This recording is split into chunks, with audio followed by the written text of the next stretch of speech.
Welcome you all to session 7. We are almost there.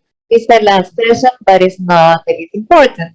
It's really important to talk about safe and free primary health care as a basic human right.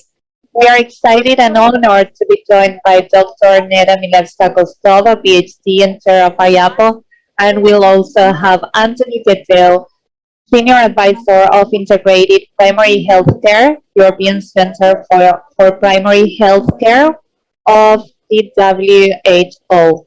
We'll have Fernanda Di Carvalho, Public and International Affairs Director of the Institute Side by Side for Life, and Jeff Martins, Executive Director of Primary Healthcare Performance Initiative. You can find our biographies on the First World Latin America Patients Congress page on IAPO's website, and you can use the Q&A to leave your questions. Now, Dr. Neda Kostova, the floor is yours. Thank you, dear Stefania. And as you said, this is the last session, but not the least for sure, as we are actually closing the loop. We have heard so many new experiences, innovations, some struggles, some good practices, but then it all comes back to one basic human right, and as you said, that is the primary health care. So we named this session First Things First, because whatever any patient or any citizen feels, the point of contact with the healthcare system is usually to consult with the closest one, with the primary healthcare, with the family physician, with the one that is really almost part of the family, and trying to monitor, trying to advise, trying to be and handhold every patient during their journey, whatever they are experiencing. So thank you for introducing also the speakers. It is very hard that we had to put some order to their speaking. I would like to have them all speak first, but then briefly introducing the session, it will make clear why the order is as it is. The primary health care, not by chance, has been put high on the WHO agenda as early as 40 years ago with the Declaration of Alma-Ata, where we say that the primary health care is not only the gatekeeper, but it is the center and the heart of a good healthcare system, trying to amalgamate all the journeys and all the different contacts that a patient has in order to provide integrated care. And we hear integrated care ever so often in the past years and months, and especially with the pandemic, where we have learned exquisitely have the experience to see that the primary health care plays and should play a pivotal role in the healthcare system. Not only because it is the first point of contact, but also, as I said, it is the contact with the patient that has the possibility to overview, to consult, and to really try to see the person with its integrity. As Dr. Osler said many years back in the last century, good doctor is the one that treats the disease, but the great doctor is the one that treats the person who has the disease. And very often, this is the GP. Very often, this is the person that really looks at the entirety of the patient with all their symptoms, with all their diseases, with all their needs and preferences. So I mentioned WHO at the beginning, and that is why we start this session with Dr. Tony Didier, a dear friend, Dedeu, I'm really sorry for the pronunciation, a dear friend, a colleague who has an extensive experience. At the moment, he's a senior advisor on integrated primary health care in the European Center for Primary Health Care in the World Health Organization at Almaty, Kazakhstan. But he's a former interim CEO of the International Foundation for Integrated Care based in Oxford, UK, and he served as a director of the Agency for Health Quality and Assessment of Catalonia. So this is just a really small introduction of his own expertise that spans across more than 25 years as a policymaker, manager, researcher, and implementer, and a person that really embraces the primary health care and the values that every patient brings. So we invited Dr. Tony, first of all, because in this year's World Health Assembly, the primary health care was one of the topics, and secondly, because WHO European region has really put an emphasis on implementing the promises we gave as member states, or the WHO member states gave to patients with the Alma-Ata Declaration. So we would like to welcome Tony, first of all, and we would like to ask a couple of perspectives on how WHO sees primary health care in delivering on the WHO triple billion target, and where is the role, what is the role of the patients? How can we, as patients and patient advocates and associations, contribute towards achieving the triple billion target? So, dear Tony, the floor is yours.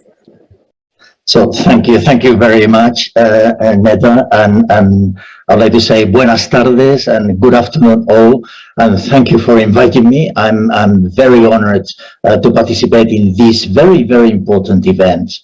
So next slide, please. And before I start, I'd like to highlight that in general, Latin American countries have an excellent primary health care. So with the very well-trained healthcare professionals, updated strategies, and allocating resources for primary health care as a priority for many years. This has been accomplished thanks to political commitments on one side and leadership, but with involvement of, on one side, the academic community and many stakeholders, including patients' organizations. And obviously, with the guidance of PAHO and the OPS, has also contributed to the excellence of primary healthcare in Latin America. But I would like to be very realistic, and let's not be so triumphant, because there is still lots to do. And when talking about safe and free primary healthcare as a basic human right, there is no magic formula, especially when building primary healthcare. However, all key variables in this equation that you can see on the slides are there, but sadly they are not always put in place for different reasons. And I would like to say that there are no excuses for not being implemented.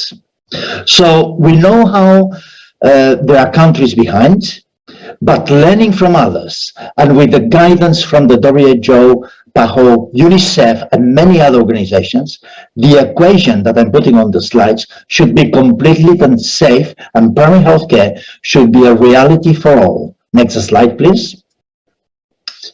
I will present some variables of this equation from the WHO perspective, as you can see in this slide. And I will go over each one and how they joined up for the final result. Next slide, please. I will start with the WHO Patients for Patient Safety. This is a program of the WHO flagship initiative, A Decade of Patient Safety 2021-2023, that engages and empowers patients and families and facilitates their partnership with health professionals and policymakers to make healthcare services safer worldwide. So, as you can see in the slide, the patient is the only person going through his or her entire care process. His or her family voice should be heard fully.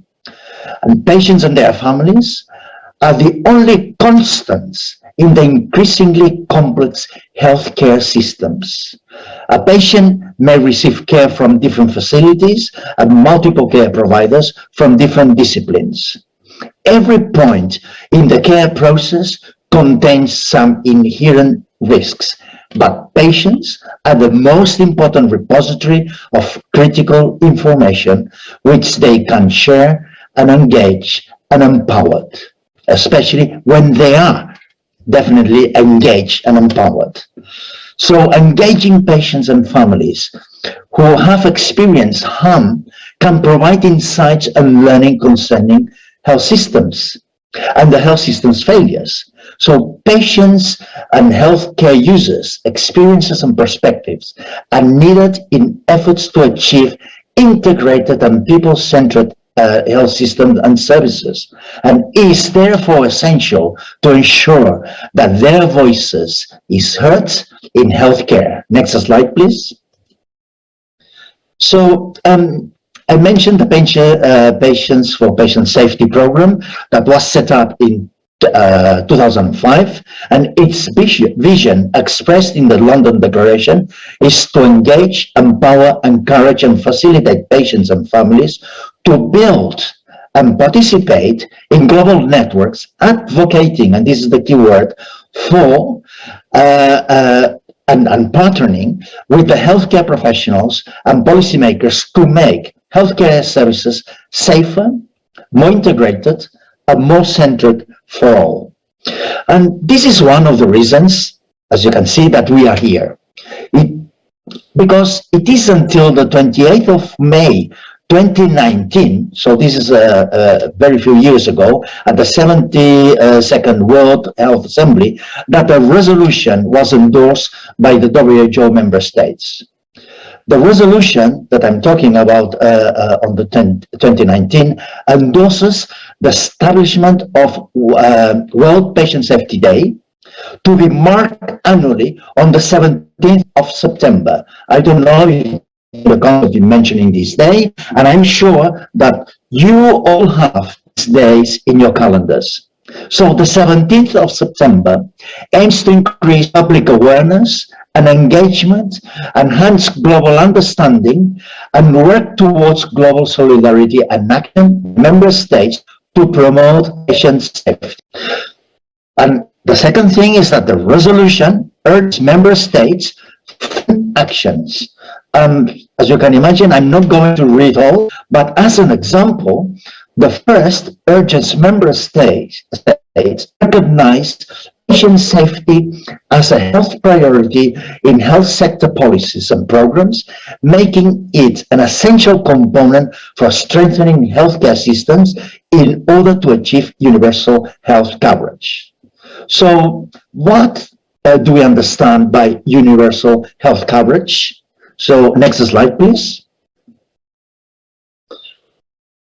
Thank you. Universal health coverage means that all individuals and communities receive the health services they need without suffering financial hardship. It includes the full spectrum of essential quality health services, from health promotion to prevention, treatment, rehabilitation, and palliative care across the life course. And this is when primary health care enters in this equation. There are these all are the competences and services of primary health care. Improving healthcare services coverage and health outcomes depends on the availability, accessibility, and capacity of health and care workers to deliver quality, people-centered, integrated care. And we know that during and as a result of the COVID-19 pandemic, the dramatically demonstrated the invaluable role of free access for primary health care in all world countries.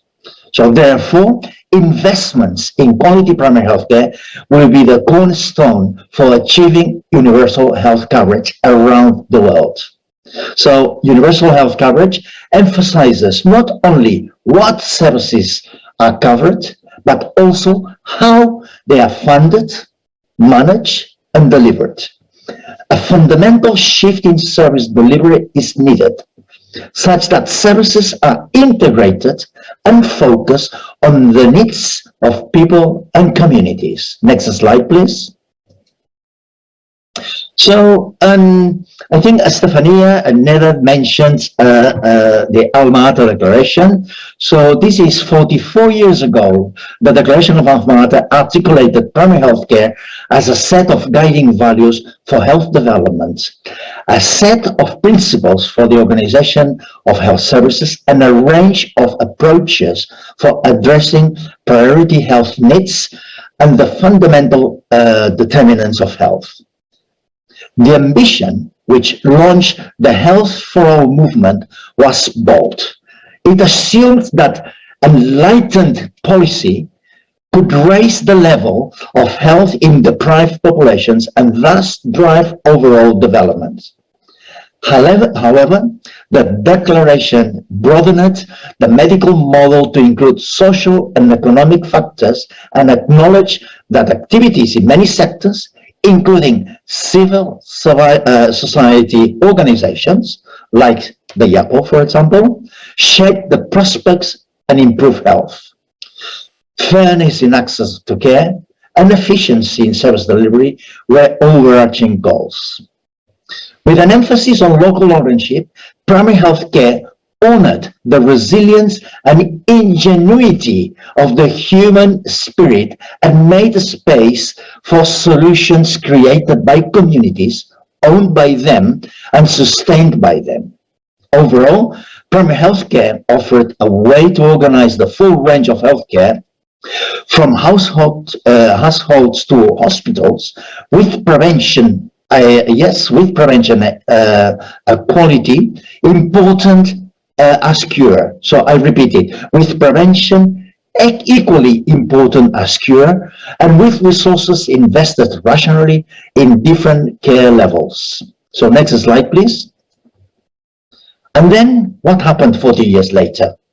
The Global Conference on Primary Health Care in Astana, Kazakhstan, in October 2018, the new declaration endorsed the critical role of primary health care around the world. And not by pure coincidence, today, in this moment, I'm talking from Kazakhstan to all of you in the old name of Almaty, and the current name Almaty. Back to the new declaration, it endorsed the critical role of primary health care around the world.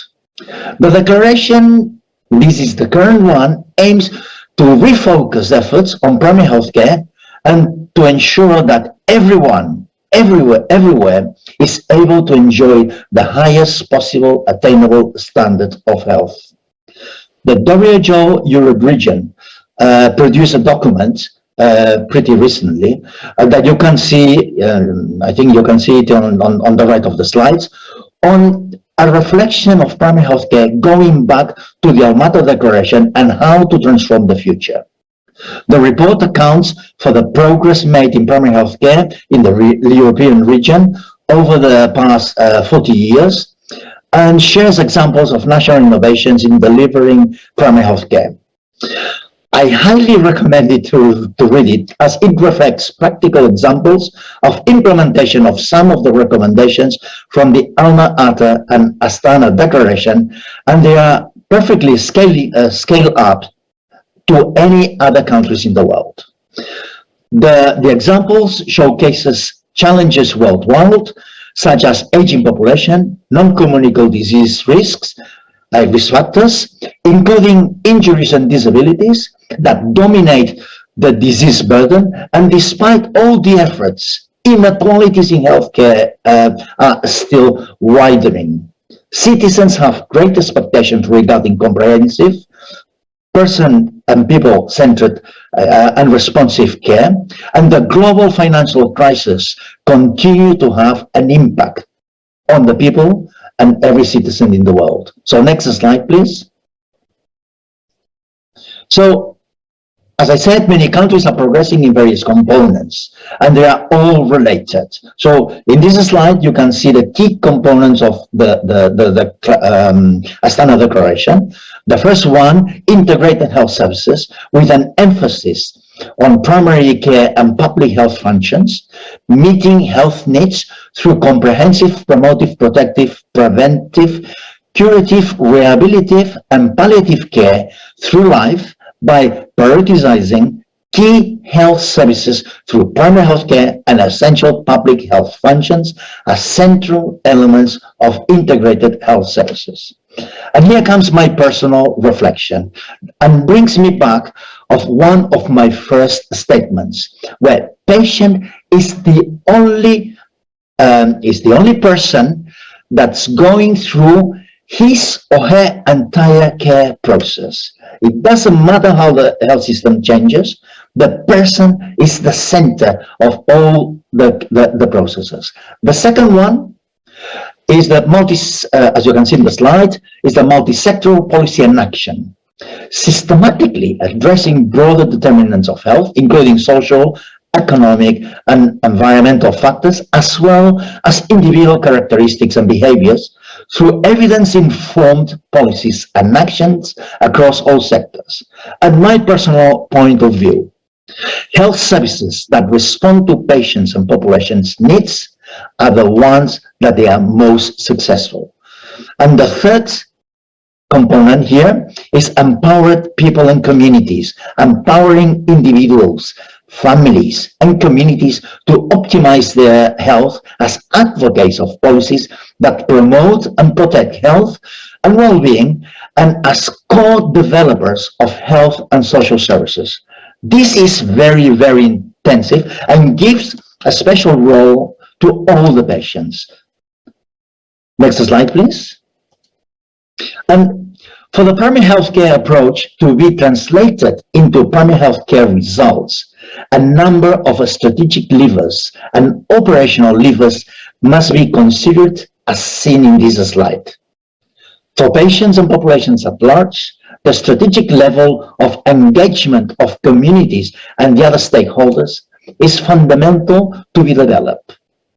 And expected specific results from a person-centered point of view, and that really matter to patients are, as you can see on the right side, improved access, utilizations and quality, improved participation, health literacy and care seeking, and improved determinants of health.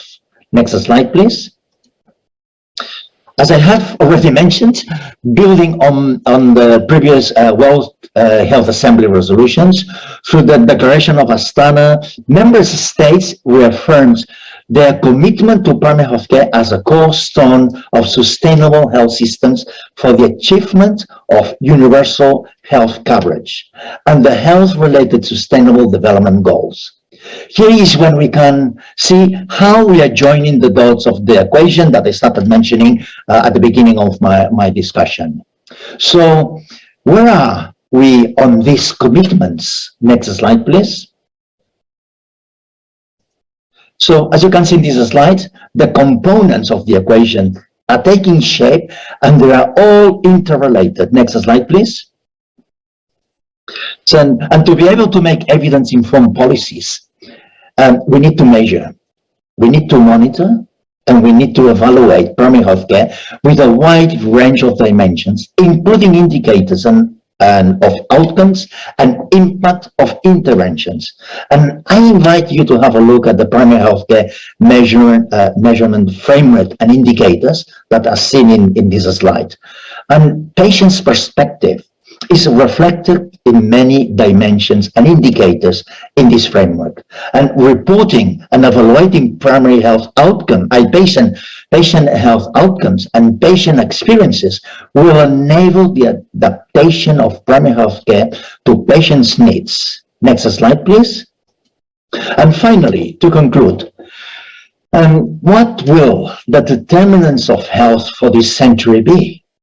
So, but let's be realistic. We are already in the 21st century, and we should have a broader perspective on the determinants of health. So, as you can see in the slide at the top, from the natural planetary health to anthropogenic factors at the bottom, from the determinants that influence and improving health, and others that can impact negatively in health. Determinants are building fast, and we also know that others weren't taken into account for a long time. So not just in the last century, we are talking in this century. And just to conclude, I would like to say that the role of primary health care and the role of patients will need to adapt as well to these new determinants. Next slide, please. And here I would like to say thank you in different languages. Muchas gracias, muito obrigado. Thank you very much, merci beaucoup, for all the languages spoken in Latin America, including the native languages. Thank you so much. Thank you, dear Tony. This was really very interesting presentation. You have been mentioning the patient safety, something that is really an initiative in which IAPOC has been involved since the beginning when we advocated for this day to be endorsed by WHO. But it is very interesting to see that we can and should be thinking more of patient safety as a concept in primary healthcare. Usually people would think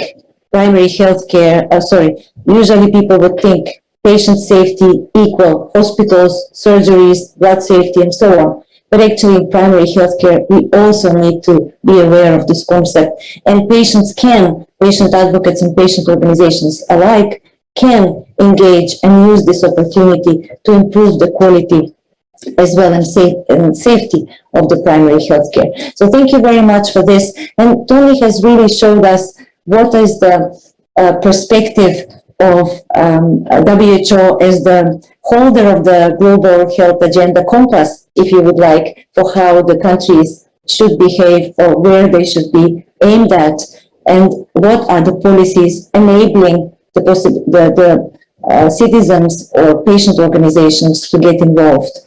So our next speaker, the dear friend Fernanda from Lado a Lado Institute, or Institute Side by Side for Life, will be giving us a different perspective. We have heard of policies, of possibilities, but we will hear from Fernanda what has the civil society and the patient organizations, what they have done in this respect.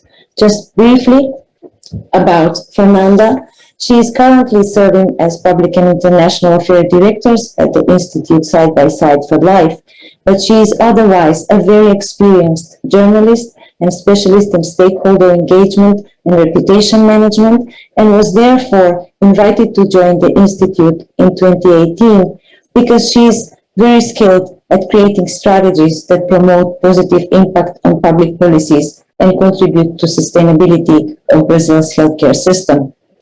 And this is how she contributes to Institute's vision to promote awareness on the importance of prevention, health promotion, and to offer good information about treatment and rehabilitation to patients in their everyday activities and in different health situations.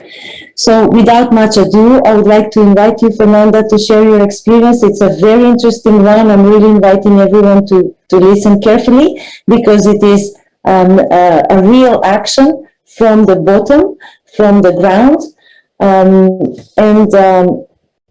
In fact, it's an experience that I was very excited to learn about. Fernanda, the floor is yours. Thank you, Neda, for the opportunity to Instituto Lado a Lado participate in this closing session. It's an honor to be here with so distinguished speakers. Next, please. I will start sharing some data about Brazil and its healthcare scenario. We are a developing country with 215 million people, living in more than 8 million square kilometers. Our public health system, named SUS, was created 33 years ago. Beyond the challenges mentioned in the slide, in a country with this size, we have many people living in areas very far from health facilities and access to assistance. Next slide, please. The main pillar of SUS is the primary care, its gatekeeper. The trajectory of SUS offers valuable lessons on how to scale universal health coverage in a highly unequal country with different needs in each region and relatively low resource allocated to health service by the government compared to middle and high-income countries. The analysis of the last 33 years since its creation shows that innovation must go beyond the development of new models of care and draws attention to the importance of establishing political, legal, organizational, and management structures with clear, defined roles for the federal and states branches in the governance, planning, financing, and provision of health services. In our standpoint, this is the way Brazil will achieve universality with quality and to really put patients in the center of any decision. Next, please. Instituto Lado a Lado pela Vida, as Neda mentioned, means Side by Side for Life Institute. We are an independent civil society organization that works to change the healthcare reality in Brazil. Since our foundation, we dedicated a lot of efforts to prevention, health promotion, and awareness for early diagnosis. Talking about treatment and rehabilitation, we know that everything for everyone is impossible. But we do advocate that everything must be offered for those who need it at the right time.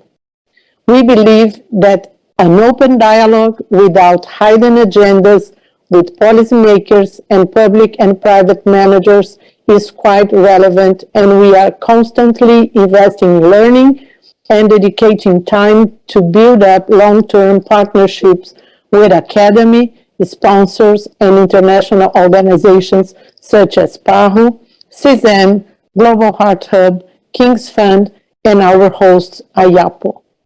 Next slide, please. Our prevention and awareness campaigns run across Brazil, not only in big city and urban areas, but also dedicating attention to rural and riverside population. Until 2019, the activities mixed online and face-to-face actions. In 2020 and 21, due to the COVID pandemic, they were only digital, using social media, promoting lives and webinars, reaching more than 108 million people in the country. Next slide, please. We also promote advocacy forums in the federal district, joining politicians, public managers, patients, scientists, and HCPs. We also dedicate efforts to engage the civil society to participate in public consultations about incorporation of new technologies in healthcare and to be aware of laws that can impact their lives. Next slide, please. We are obsessed with reliable information and data. We have established partnerships with media vehicles and consulting companies to produce studies, and our own nucleus of surveys publishes material to support our projects and our arguments and positioning, as well as to contribute to public policies in healthcare. Next slide, please. The Global Forum Frontiers of Health, it's a big event that we launched in 2019 before the pandemic, and this is very important because we're thinking about the issues before what's happening. It's a proof point of our work to positively impact the current scenario of healthcare in Brazil. We want to contribute to our nation to find out paths and possibilities to turn around and pursue the sustainability of the healthcare systems, not only pointing fingers for issues and things that are not running well. Next slide, please. The Global Forum has working groups coordinated by partners from academy dedicated to produce discussion papers about relevant topics that impact the health ecosystem in Brazil. The first paper launched in 2020 is dedicated to innovation in primary care. That's the topic we are talking today. And later this month, we will launch the second paper focusing on incorporation of new technologies in health. Next slide, please. And to close my participation, I invite you to watch a video that illustrates the healthcare situation in Brazil in 2019, when we launched the Global Forum, and our value proposition was to manage and solve the issues. The video, please, Manish.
Thank you, Fernanda, for your presentation and for this video and for sharing actually the Global Forum idea and the concept, because we at IAPO believe that it can be transposed to other contexts, because it really gives a space to patient organizations and advocates and families who love their, for the loved ones that they care for, can really participate with their own experiences. And this is something that we are significantly trying to improve globally whereby enabling patients to share and to transfer their experiences to other patients, to share their expertise, and to really aid the already burdened healthcare system by alleviating some of the burden from the providers that are already not only at the secondary level, but especially at the primary level burdened.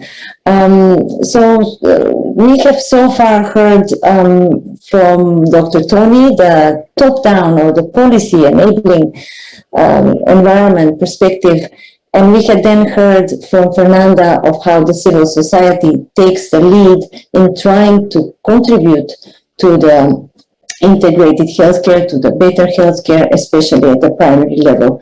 So trying to link these two, where better to seek for answers than in an expert such as Dr. Jeff Markhams, who is actually at the moment serving as a executive director of the Primary Healthcare Performance Initiative. But he is in that position because he has an extensive experience as a practicing family doctor for the urban underserved, and he has been an executive director of the Boston University Global Health Collaborative, and it's a dedicated educator of healthcare professionals as to how they should really be trying to provide a better quality, safer, and more accessible healthcare. So, Dr. Jeff, you are in this session or in this Congress, you are the last speaker.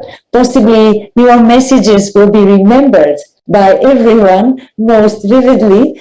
And a couple of questions or ideas that we would like to ask you is to really share your diverse experience from the perspective of the international and donor community related to how we can make the primary healthcare more accessible, safer, and more reachable for everyone, affordable, and illustrating with some examples would also be good for our audiences to empower them, to really inform them how they themselves in their national contexts can contribute, and also how would you see from the Primary Healthcare Performance Initiative the role of patients in your endeavors in the future. The floor is yours. Thank you, Neda. Hola, and it is a real pleasure to be here. Since I'm the last thing between you and the end of your day and a very long day, I'll work as quick as I can and hopefully leave you with some inspiration for thought. As Tony discussed, primary health care is a powerful 3-for-1 investment in the triple billion targets for universal health coverage, health security, and healthier populations. PHC is the foundation of any strong health system because it takes care of the majority of people's health needs throughout their lifetime in an integrated and people-centered way. The right care at the right time, right in the community. From my work as a family doctor, for people and patients, those goals aren't their day-to-day concern. And they aren't for most of us when we ourselves are seeking healthcare. At the end of the day, people need healthcare that they trust and want to use, that addresses the health issues they care about, and without requiring major sacrifices in terms of money, time, or energy. But unfortunately, there's often a big disconnect between how people experience the health system and how services, policies, and investments are designed. Next slide.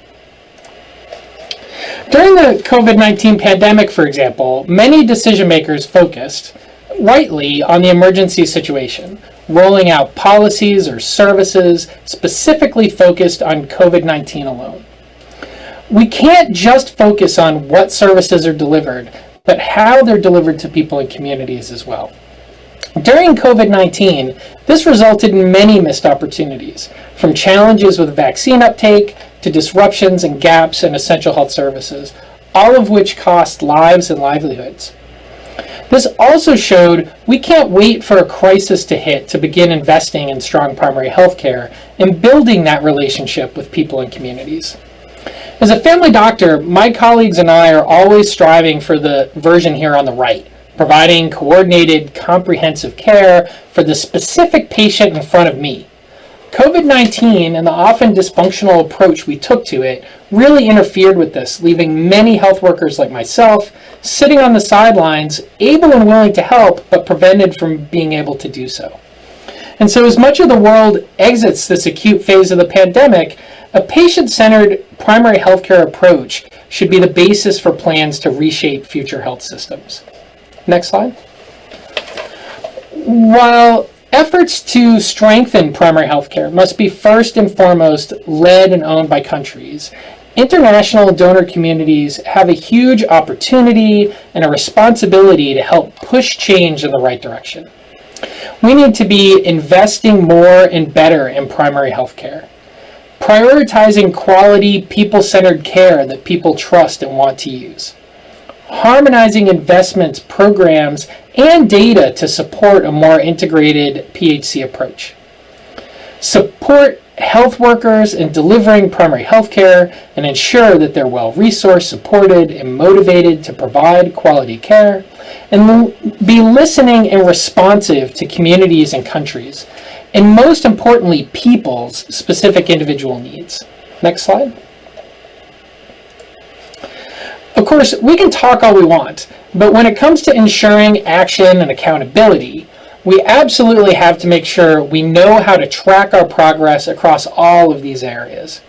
That's why PHCPI, the Primary Healthcare Performance Initiative, partners include the Bill and Melinda Gates Foundation, the World Health Organization, UNICEF, the World Bank, Global Fund, Ariadne Labs, and Results for Development. We all launched this with a goal of helping to define and measure the building blocks of primary health care and help countries translate that data into action.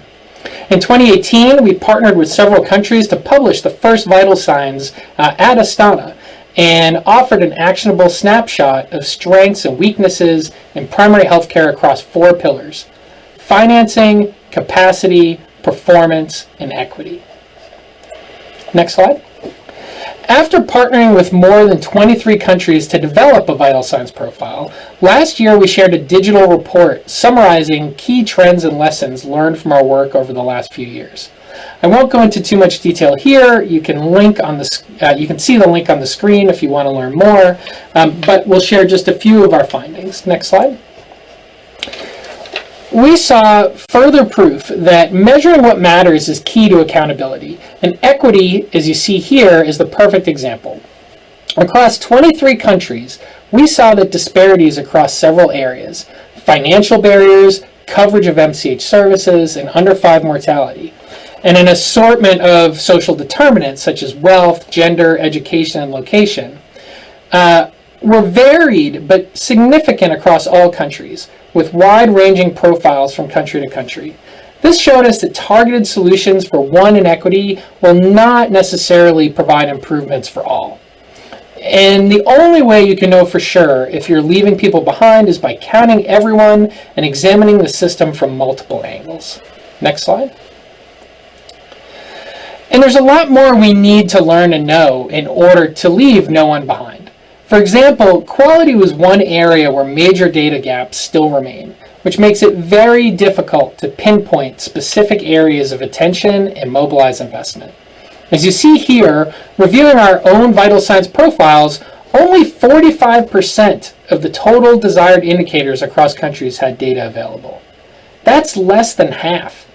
And that data showed that in general, quality was pretty low. Of course, in places where no data is being collected, you can venture a guess that quality in those situations is likely even worse. As a frontline provider, I understand my patients and what they want.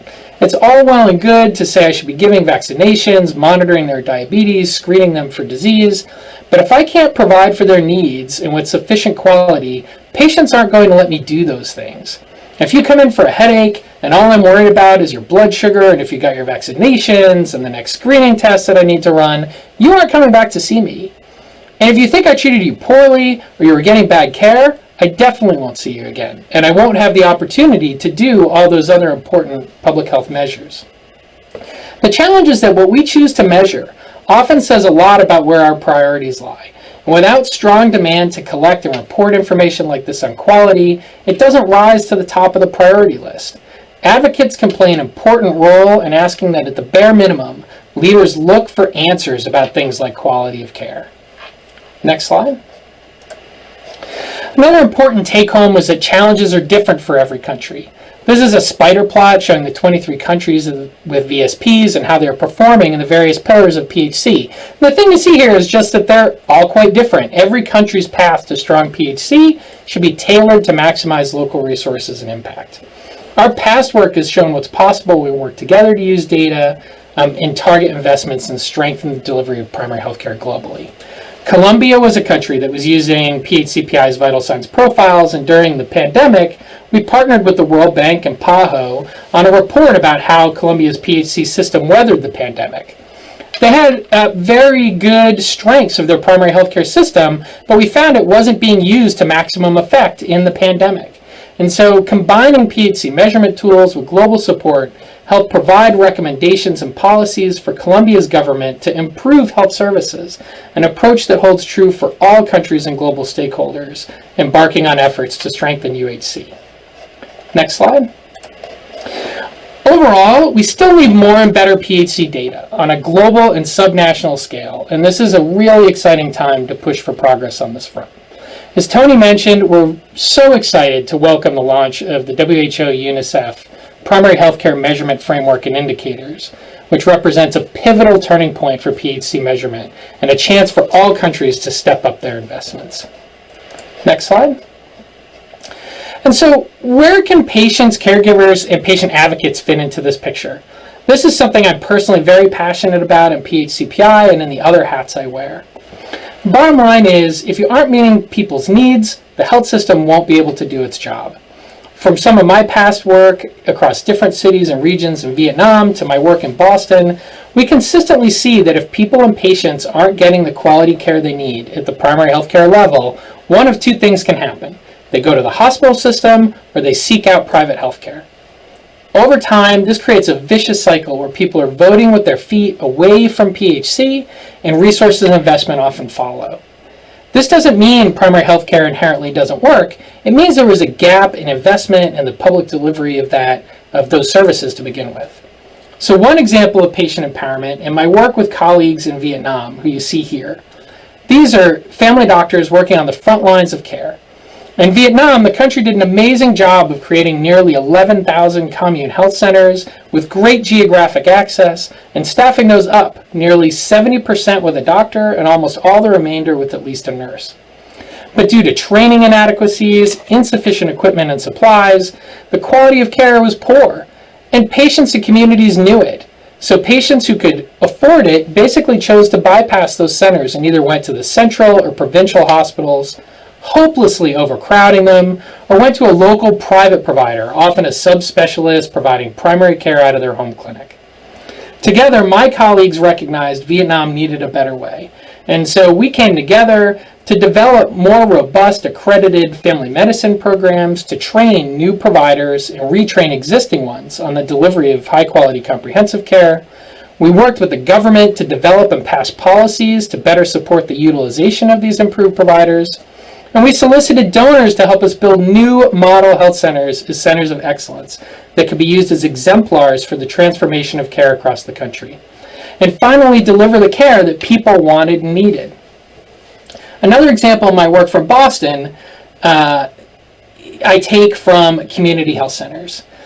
In the U.S., community health centers were started 50 years ago now as a response to communities in the war on poverty to not only create new local economic engines organized around health, but also to take the power back from large academic institutions and medical centers in Boston. You might know a few, who use their community members for research and as training fodder. These new health centers, dedicated to the underserved and with a mission to care for all, without regards for ability to pay, one of which I went to for my own well child care as a baby, were mandated to have a board consisting of at least 50% members who are patients and users from the community, letting them take control of their own health care. This same center I went to as a child became the place I eventually went to train and learn my craft as a family doctor. And it taught me how to do performance improvement and quality improvement and pioneering patient-centered care models like open access scheduling for patients, group visits for pregnancy and non-communicable diseases, and shared spaces for primary health care and behavioral health providers together to promote warm handoffs and more coordinated care. And as a doctor in that community health center, I paired with our family doctors at our academic medical center to be sure our patients could get the advanced care they needed when they needed it, but on their terms. So there's another path. Rather than watching as people leave the primary healthcare system altogether or waiting for leaders to decide to invest in quality on their own time, we can do a better job of engaging patient advocates and leveraging the evidence at our disposal to demand that quality care that people need and deserve. We can push to make primary health care more responsive and high quality instead. Last slide. Ultimately, primary health care is all about putting people first. And when strong, it should incorporate the perspectives of patients, caregivers, and patient advocates in efforts to improve the quality of care, responsiveness, and access. However, this often doesn't happen without an intentional effort and without concerted demand and engagement from communities who know what rights and services they should expect to have. It's vital for patient advocates like many of you here to use your voices to make sure the system adapts to patient needs and to also call upon leaders to make broader investments to improve primary health care and the system overall. Thank you very much. Thank you. Thank you, Dr. Jeff. Mentioning the vital signs, I really have to say that whatever was in the process and what you said is actually very true, because the patients and the patient organizations have been involved. And I can say for IPO, we have been part of that since its conception. Kaladip Seni, our CEO, was really very active in that. And we truly believe that this is a tool that really reflects what the situation is and how the primary healthcare can be improved. But as the three of you already mentioned in a different forms, that it really should depend on the availability of resources and the possibilities on the ground of how we take the pathway, because there is no magic bullet. I would like to really wrap up this session by only one question. There are many questions coming through the chat. In fact, I just have to pick up one because we are about 5 minutes before the end of the session. And this question I pick up not because it's most important, but because it is something that really wraps around what we have been discussing. And Dr. Patricia is asking if a person is in the center of the process, how can we aspire to good governance, and how can we integrate the patient participation in the health systems? So can we aspire for a more collaborative world based on maybe SDG 17? So my question to you would be, if all of you, and if you can keep it to about a minute, if you have had a magic wand, or if you can pick one SDG or one intervention, what would you have done to improve the PHC? So, Dr. Tony, maybe we start in the same order. Which partnership, possibly, which partnership can be the one that you start from?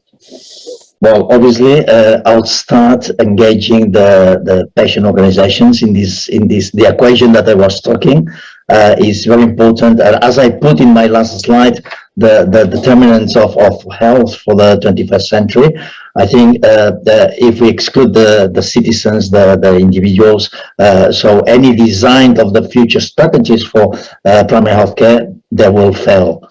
So, and jointly with that, there should be a big commitment of the politicians to work together with as many stakeholders as possible. And this is something that we are going when we assess countries in the European region, for example, that we try to create some policy dialogues with all the stakeholders, including the patient organizations. And this is crucial, how to draw the future for primary health care. Yes, thank you, Dr. Tony. This is really very true. The WHO European region is really advanced, at least compared to some other regions involving patient organizations. Fernanda, what would your choice of partnership be for improving primary health care? First of all, Nida, I'd like to thank you again. In our perspective, the most important is information and education. We need to have all the stakeholders with us. Doesn't matter.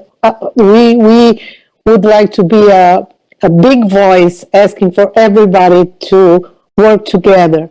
But we think that this population and the patients and caregivers need to be more informed and more engaged, and that they need to be educated for healthcare. This is what we are pursuing all the time, to inform with accurate content and also to push the population to be part of the solution.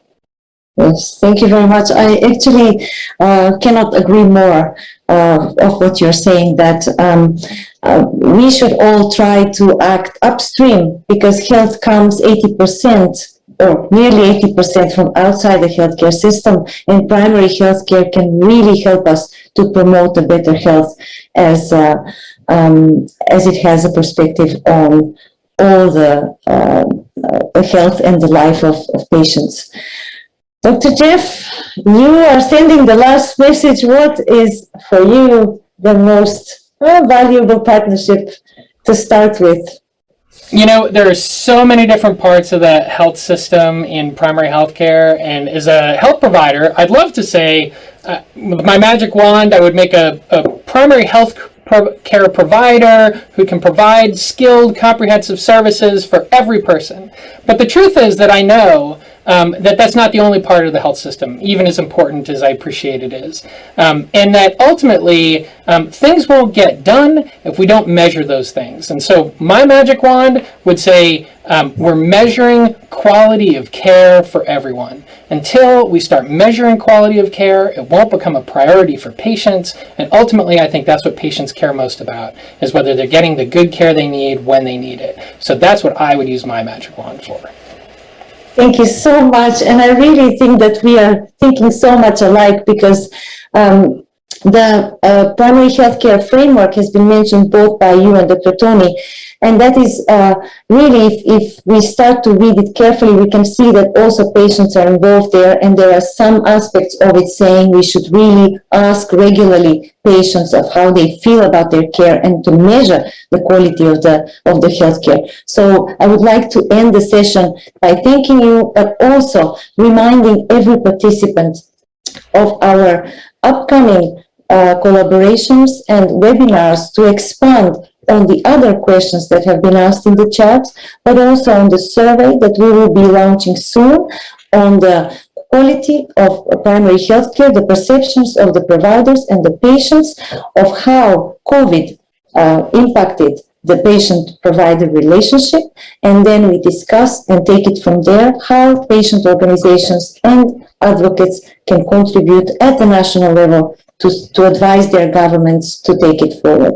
So once again, I would like to thank all three of you, especially, and not only especially, but Tony is really up in the middle of the night. It's 2+ a.m. over there, maybe 3 already, and I'm mentioning this also to 3, and I'm mentioning this also for the purpose of saying that this virtual Congress has been really a great opportunity to bring us from different corners of the world. And I really would like to thank the 3 of you for sharing your expertise and experience.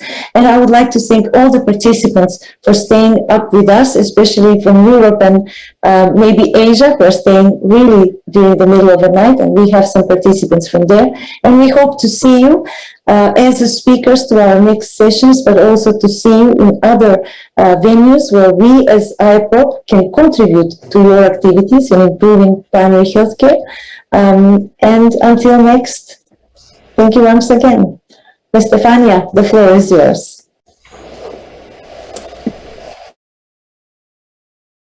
Thank you so much,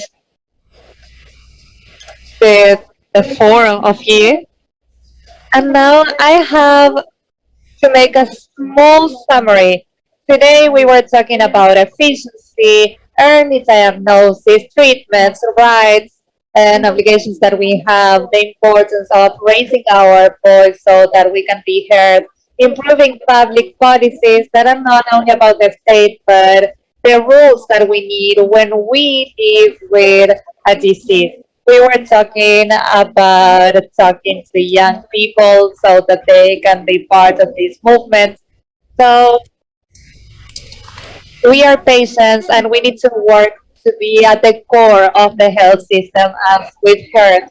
We should work on advocacy and not only work through public policies but be being part of our treatments. We should be educated and empowered as patients.